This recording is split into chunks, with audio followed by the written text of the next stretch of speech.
đồ. Thì do tôi tưởng quen nó. Rồi chuẩn bị nha. Đi.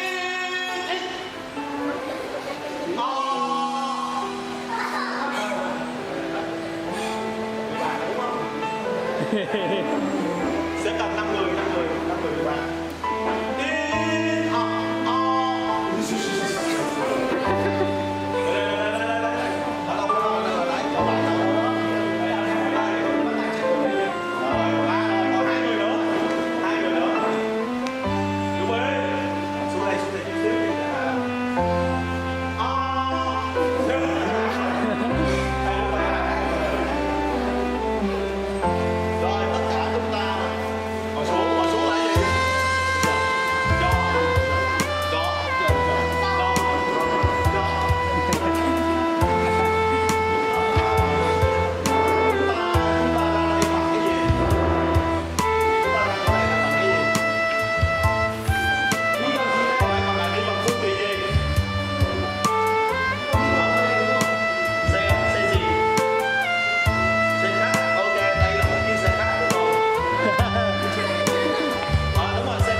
súng. Mở bánh xe nhé.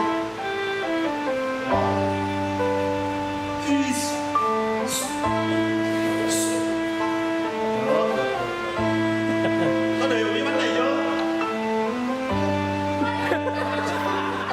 Sao không? Mình sẽ nhanh thôi. Thấp vậy thôi.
mình là người hầu vị Chúa, tụi con có vui không?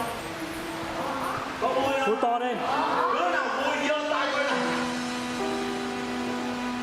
Rồi có thể có buồn không? Có khi nào tụi con buồn không? Sao? Chẳng lẽ tụi con không bao giờ buồn à? Có buồn không? Có chưa? Đúng không? Cuộc sống của con người có vui có buồn. Nhưng mà khi bố mẹ con là người hầu vị Chúa thì điều đó phải là vui. Đó phải là bao nhiêu đứa ở đây là biết xin giơ tay xin mời lên cho nghe bao nhiêu biết đó bốn đâu ai mà biết xin giơ tay chúng ta sẽ nhận cái cuộc về cái tay của mình xin giơ tay lên bao nhiêu người ở trong tập bốn thể biết được giúp giùm tôi phát cho các em cái bút này.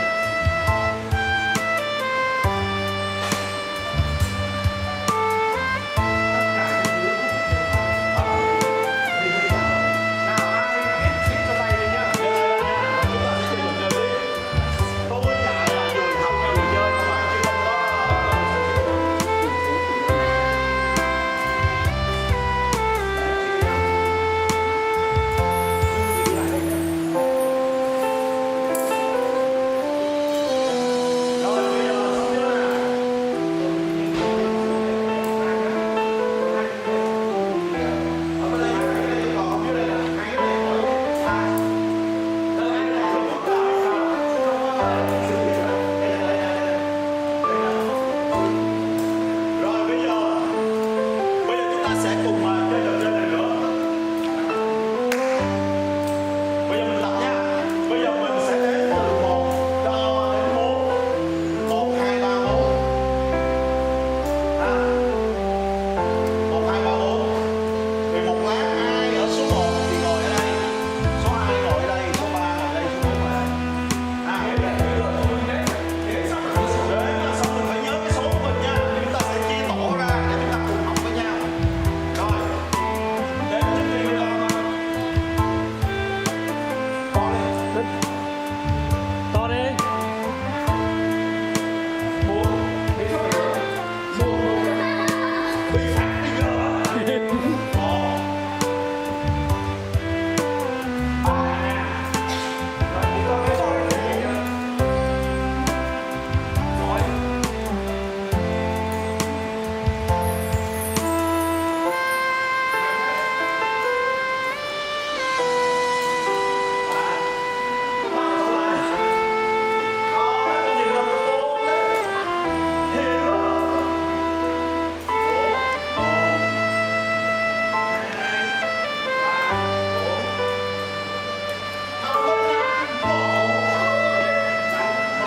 giờ tí giờ là tí sẽ ở cái cho xíu này cái ban chỉ tàu tí chỉ tuần này ban chỉ tàuอยู่หนาน่ะจะสั่งจะอยู่เต้าเอาเลยใช้บอกแต่จะเสียซื้อเนี่ยban chỉ tàu chỉ tuần nàyมันสั่งแล้วก็แบบ下来收来จะ收来ซื้อ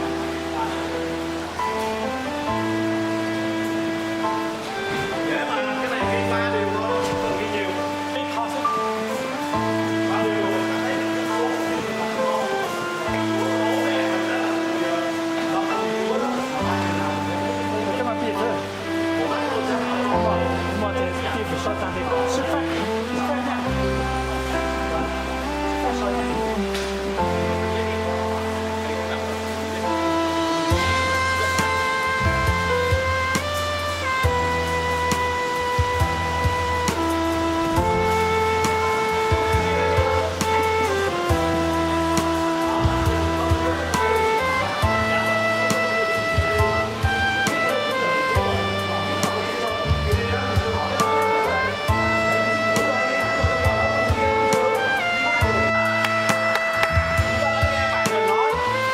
Ba điều nào? Ủa con viết tiếng Mông hay là tiếng gì? Tiếng Mông. Con nói đi.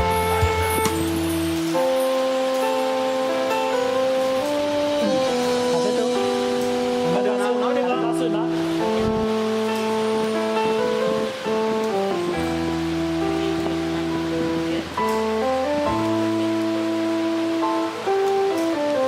Rồi. Có nghe không? Các bạn có nghe không? Các bạn có nghe không? Bây giờ hỏi. Mấy bạn ở đây có nghe bạn mình nói không? Có nghe không? 找这个， Nói lớn lên. Các bạn đây còn không nghe đừng nói mấy bạn kia. 很多找嘛。 Nói lớn lên đó. Mạnh dạn lên.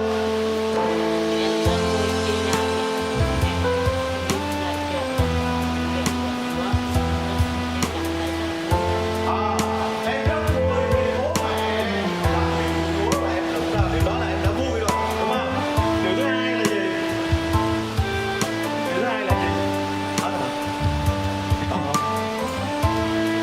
Còn một điều rồi hả? Hả?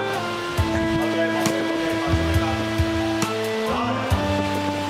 Ngồi, ngồi một bạn hết lên đây. Đó. Ngồi đi xuống đường.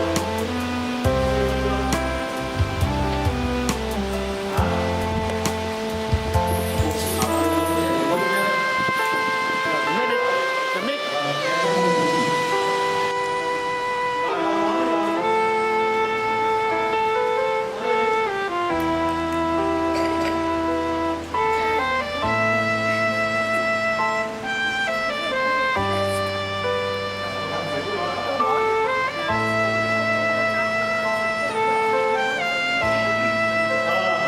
Em rất là vui. Có nghe mà em rất vui là bố mẹ em được mọi người quý mến, đúng không?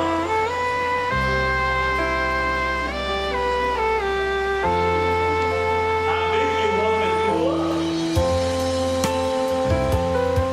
Được nhiều hơn từ những gì mà quý quý hơn suốt đời. Cảm ơn bạn mình chào pháo tay. Bạn kiếm kẹo hay là ghi gì đó.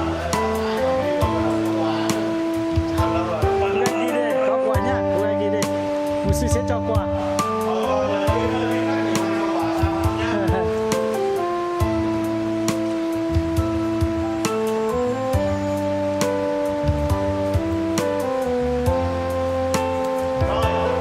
Bây giờ còn bạn nào muốn nói nữa không? Bạn nào còn muốn nói về vui khi mà qua ngày con Gia Lai không? Không hả? Có vẻ là con của bọn nhé.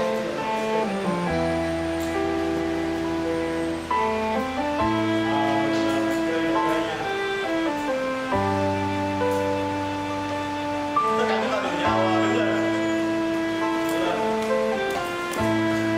Đây nha, đây là Hoa Phúc. Nói lớn lên, con bỏ miếng xuống. Hoa Phúc, nói lớn lên, con Nói đi, nói đi. Hoa Phúc, Hoa bút, nói để tôi là hoa phúc, Hoa bút.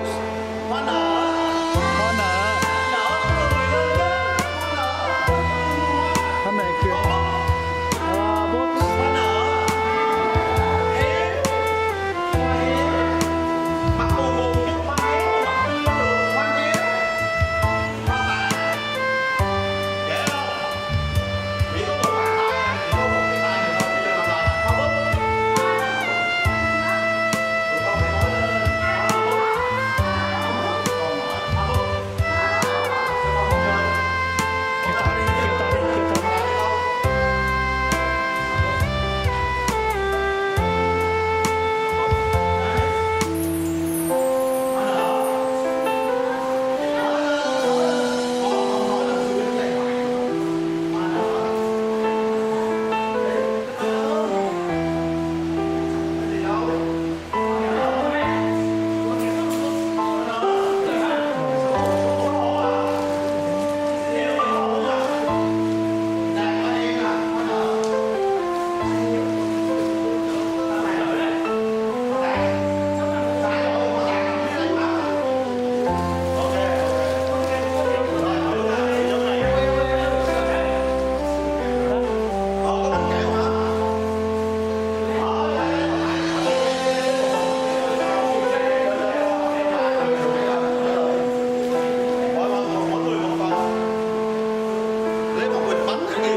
Con cháu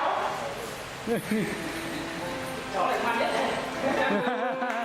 Bây giờ mình chơi trò chơi con nhanh con lớn lên nha. Bây giờ làm lại hoa bút, hoa bút, Hoa bút. lớn lên đây là có bánh có kẹo rồi. Hoa bút, Hoa bút. Kêu to đi. hoa nở, Hoa nở. hoa hiếu, Hiếu. Good. có mấy đứa tàn nằm dưới đây nè con, nằm rồi,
Đây,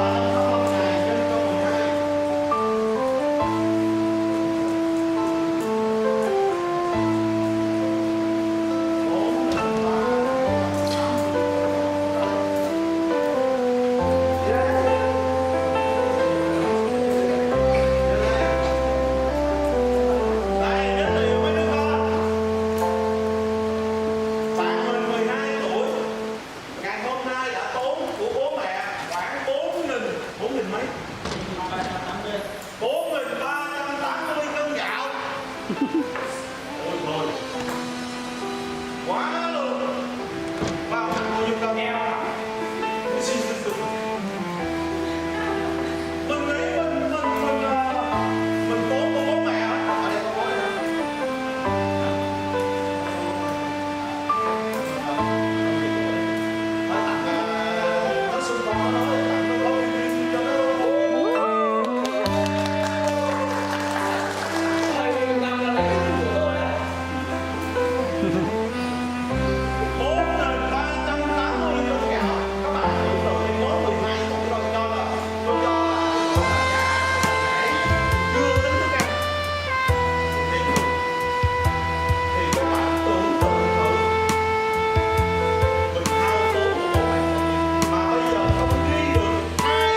chơi đi. Nhóm mình chơi đi.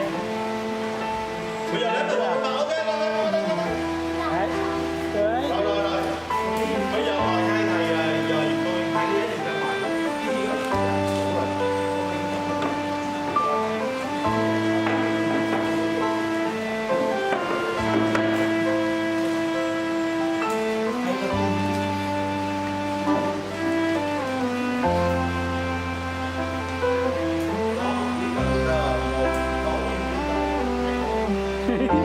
Bên đây một con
Bây giờ các con nghe nè, các con nghe này, Kinh Thánh Chúa nói rằng